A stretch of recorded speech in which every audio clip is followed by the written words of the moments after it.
We want to begin this week's show speaking further to the federal indictment of Donald Trump, a former president and leading candidate for the fascist Republican nomination for president.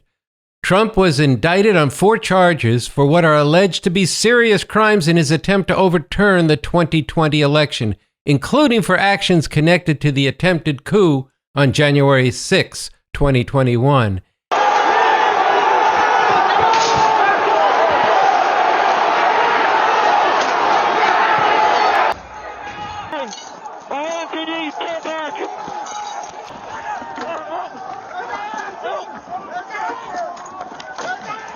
And Trump is likely to be indicted again in Georgia in the coming weeks for violating election laws. Police and barricades surround the Fulton County Courthouse in Atlanta, Georgia. As a possible 4th indictment, former U.S. President Donald Trump cast a shadow over the government building. This is where Fulton County District Attorney Fani Willis is wrapping up an investigation into accusations Trump illegally pressured Georgia officials to overturn his 2020 election defeat. So, look, all I want to do is this. I just want to find 11,780 votes, which is one more than we have. Now, nothing even remotely close to this has ever happened in U.S. history before. No losing candidate had ever attempted to overturn the results through fraud, intimidation, and force. And no leading presidential candidate has ever been indicted in the run-up to an election, let alone 4 times, let alone on counts related to fomenting a coup to overturn a previous election. The 2 most important things to understand about these indictments are, number 1, that they represent a leap and a sharpening of what is an unbridgeable divide at the very pinnacle of the U.S. ruling class. A divide between the 2 ruling class political parties, the fascist Republican Party of Trump and the Democratic Party. And this divide runs right through the whole country. It is a divide that is increasingly erupting in threats of actual violence at school boards, in election centers, at libraries, and more. What was supposed to be a quiet reading time with drag queen Panda Dulce ended like this. Did you guys call the cops? It was stormed by 8 Proud Boys who disrupted the event. The incident occurred Saturday, and witnesses who wanted to stay anonymous say the group that disrupted the event was acting aggressively and yelling offensive slurs against the LGBTQ+ community. You know, they came in and they were screaming about, like, pedophilia and saying things like, we have to save the children. And I mean, they were terrifying the children. Us or the pedophiles! Us or the pedophiles! Us or the pedophiles! Us or the pedophiles! Us or the pedophiles! There will be blood! And Trump's response to the multiple indictments is to double down and to rouse to a now red-hot pitch his rabid base to see his persecution as their own, with the fascist Republican Party falling in line. I think it's a very dangerous thing to even talk about, because we do have a tremendously passionate group of voters, and I mean, maybe 100, 150. I've never seen anything like it. Much more passion than they had in 2020 and much more passion than they had in 2016. I think it would be very dangerous. As usual, it's what's he saying there? What would be dangerous?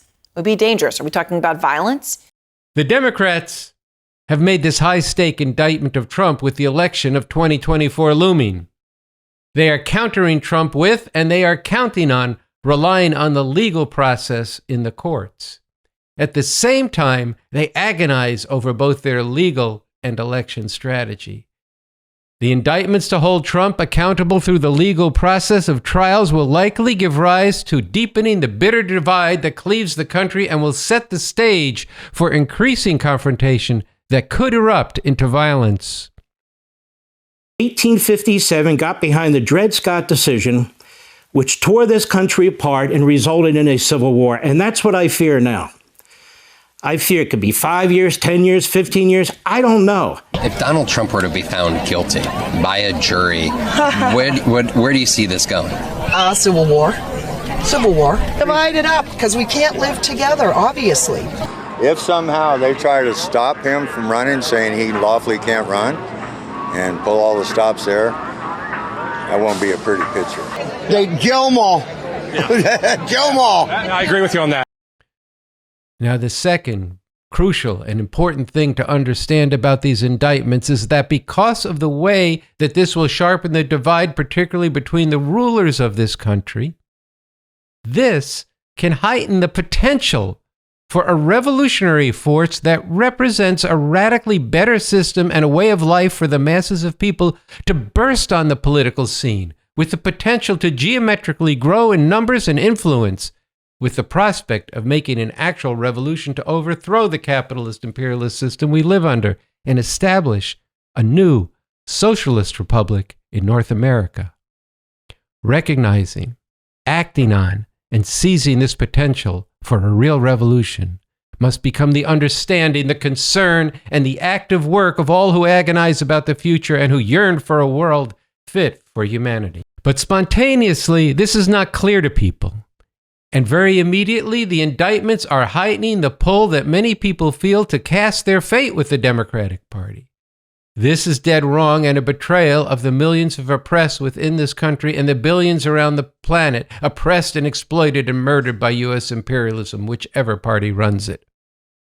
So, I want to speak to the many of you who agonize over the future, who care about humanity, who yearn for a world where there is justice. Too many of you either don't or refuse to see beyond the elections. Or you're just hoping that Trump gets convicted and sentenced to jail, a cheerleader. Or you're ignoring the storms that are barreling towards the shore. But this is the reality we face. Trump has said, quote, "I am your retribution." And quote, "This is the final battle." And quote, "This is it, either they win or we win." And for his part, Biden has rallied the Democrats and the NATO military alliance and all too many decent people to cheer them on as they continually escalate the proxy war with Russia over the Ukraine, bringing us closer to the brink of nuclear annihilation. Ukraine will never be a victory for Russia. Never. Dmitry Medvedev, the deputy chairman of Russia's Security Council, says Russia may have to use nuclear weapons if Ukraine's counteroffensive is successful and ends with, quote, "part of our land being taken away." We will not waver. We will not waver. And while the fascists deny climate change and want to scrap all the measures to reduce global warming, while we have just had the warmest month in maybe 120,000 years, the Democrats, as the party of normalcy, they talk climate change while drilling, essentially fiddling while the world burns. In an effort to lower gas prices, President Biden is responding to calls to boost U.S. oil production by reselling leases for drilling and on public land. We're still going to need oil and gas for a while. But guess what? No, we do. President Biden's move to approve a drilling project in Alaska, drawing criticism tonight, approving a controversial plan to allow a new $8 billion oil drilling project. Shaping up before us now are two fundamentally opposed futures, something terrible or something truly emancipating. Which future we get depends to a great extent on what we do. To understand this situation and the positive potential it holds requires a scientific method and approach of the new communism developed by Bob Avakian. It means analyzing reality as it actually exists, going beneath the surface to reveal and then pull up the roots of what oppresses humanity today. The indictments of Trump underscores why it is essential to see that the problem we face lies in the system that has given rise to this divide in the ruling class, and to recognize that within that divide lies the potential for the masses of people to break with this system and get with the revolution that is working for a whole new emancipating way to live if we bring that alive to the people. This reality that we face is concentrated in the 7 key points organizing for an actual revolution, which you can find at our website, revcom.us. It begins, quote, brutal and murderous white supremacy, male supremacy, and other oppressive relations, the deepening crisis in society and the world overall, including the constant wars and continuing destruction of the environment, All this cannot ultimately be resolved in any positive way within the confines of the system that rules in this country and dominates in the world as a whole, the system of capitalism, imperialism. Under the rule of this system, all this will only get worse. And because of big changes in this country and the world overall, one part of the ruling class, represented by the Republican Party, has become fascist. They no longer believe in or feel bound by what have been the norms of democratic capitalist rule in this country. And the other section of the ruling class, represented by the Democratic Party, have no real answer to this except trying to maintain the normal way that the oppressive rule of this system has been enforced for hundreds of years, while the fascists are determined to tear up those norms and rule through more openly and aggressively oppressive means without the traditional disguise of supposed democracy for all. This profound divide has just become deeper, sharper, and more volatile with the indictments of Trump.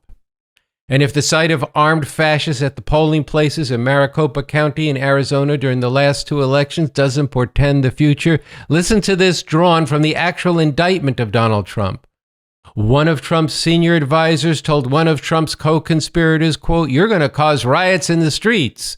And co-conspirator 2 responded that there had previously been points in the nation's history where violence was necessary to protect the republic. It also tells of Jeffrey Clark of the Department of Justice, who Trump wanted to make Attorney General, being warned that this attempt to override the election would lead to folks being out in the streets and would lead to riots. And the response from Clark was, quote, "Well, that's what the Insurrection Act is for," end quote. In other words, call out the military to suppress and crush those rising up. All of this is coming to a head, to a pivotal point with the 2024 election. For Trump, the election is his way out of any conviction or prison sentence, and his indictment, the red meat that he's feeding to his followers. But more fundamentally, the now fully fascist Republican Party, with theocratic fascists at its core, who regard Trump as their messiah and who occupy positions of power from the Congress to the Supreme Court down to school boards and the tens of millions of gun-toting, unthinking fascists throughout society, see this, the re-election of Trump, the election of a fascist president, as their last chance to save their country and lock in their white supremacist, patriarchal America First vision for the future. All this while the planet is on fire and the wheels of danger of nuclear war escalate. But we must not let this stay as a fight between the fascists and those among the rulers who are fighting for the way things have been in this country.